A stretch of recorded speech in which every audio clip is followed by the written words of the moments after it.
Dalam sekolah sehat. Kalau sudah gerakan sekolah sehat, kata-kata sehat itu kadang identik dengan kesehatan. Padahal yang di sini yang ingin kita sampaikan, misalnya kalau kita berbicara tentang kesehatan, itu semua pihak bisa masuk di dalam. Karena salah satu strategi kita tentunya adalah pembangunan berwawasan kesehatan. Jadi semua bentuk layanan pembangunan berorientasinya pada kesehatan. Jadi pemainnya itu banyak sebenarnya, tidak harus selalu dari dinas kesehatan. Dan saya bersyukur sekali yang disampaikan Bu Ayu tadi adalah banyak hal yang sebenarnya bisa dilakukan oleh teman-teman dari unsur sekolah. Nah, terkait dengan hal ini kita ingin men-sharekan saja sekilas tentang bagaimana sekarang hubungan dari Kementerian Kesehatan dalam ini yang membawahi tentang bidang kesehatan di dalam pengimplementasian gerakan sekolah sehat. Kalau nama saya tadi sudah ya, nama saya Kepala Bidang Kesehatan Masyarakat. Saya datang di Kabupaten Malang ini tahun 2000. Sebelumnya di Timur Timur. Anak saya dua, saya tinggal di Sabu Jajar. Berapa lagi?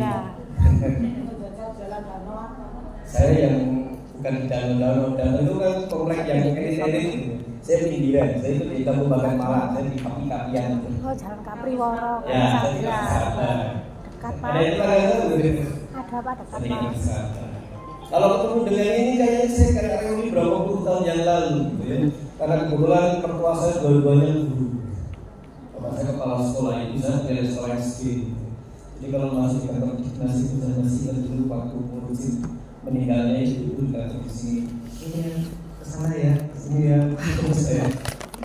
Ya, tapi sekarang bisa. Mungkin ya.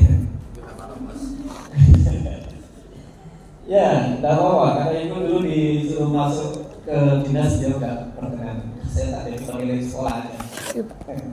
Lebih menikmati jadi pemilik sekolah. Baik, saya coba, ini banyak hal yang sudah disampaikan oleh Bu Ayu. Kita cerita saja yang disampaikan.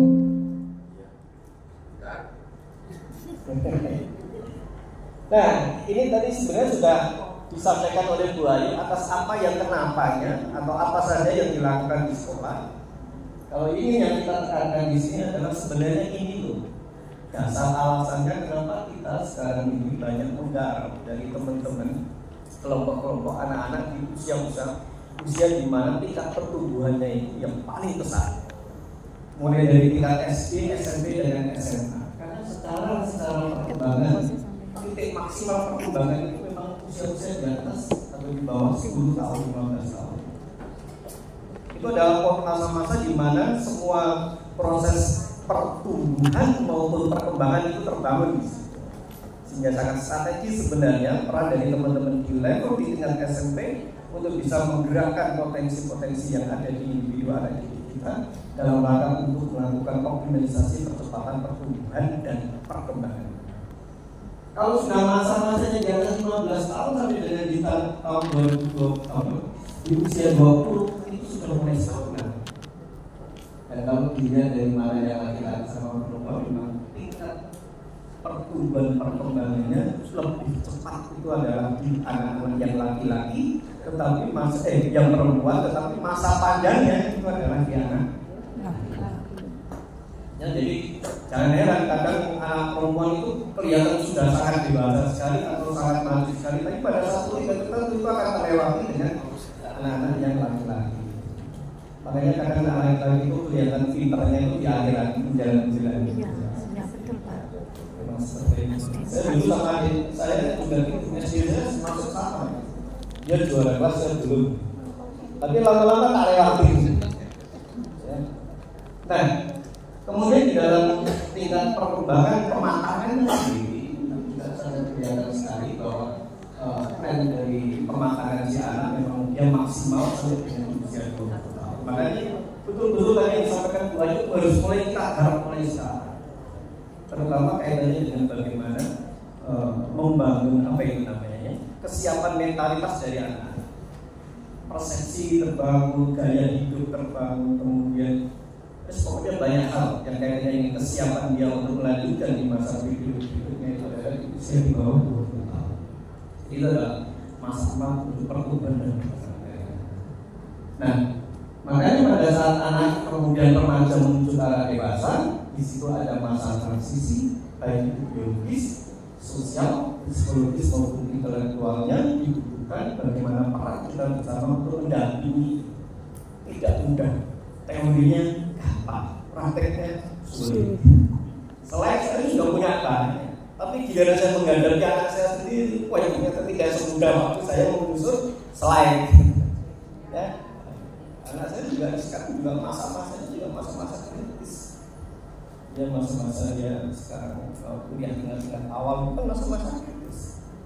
Pada saat dia tidak bisa memilih temannya, pada saat dia mengerjakan tugas, itu bahaya.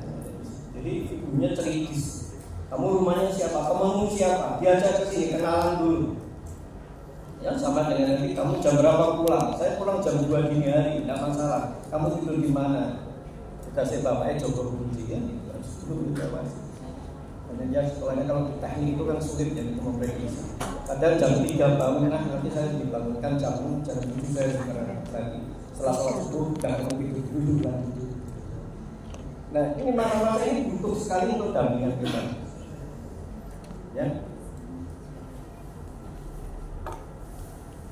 Inilah yang kemudian mendasari kita semua atas apa yang akan kita lakukan bersama dalam rangka gerakan sekolah sehat. Dan kami itu di bidang kesehatan ada undang-undang yang mengatur kesehatan, dan ini sebenarnya tidak hanya mengikat di bidang kesehatan saja, tetapi semua unsur ada di dalam. Nah di sini ada beberapa batasan. Anak itu adalah yang usia sebelum 18 tahun, termasuk anak-anak yang masih di dalam kandungan. Sementara untuk anak usia sekolah itu adalah 6 sampai 18 tahun. Pada remaja itu adalah 10 sampai dengan usia sebelum 18. Ini adalah kondisi-kondisi tantangan-tantangan kita terkait dengan berapa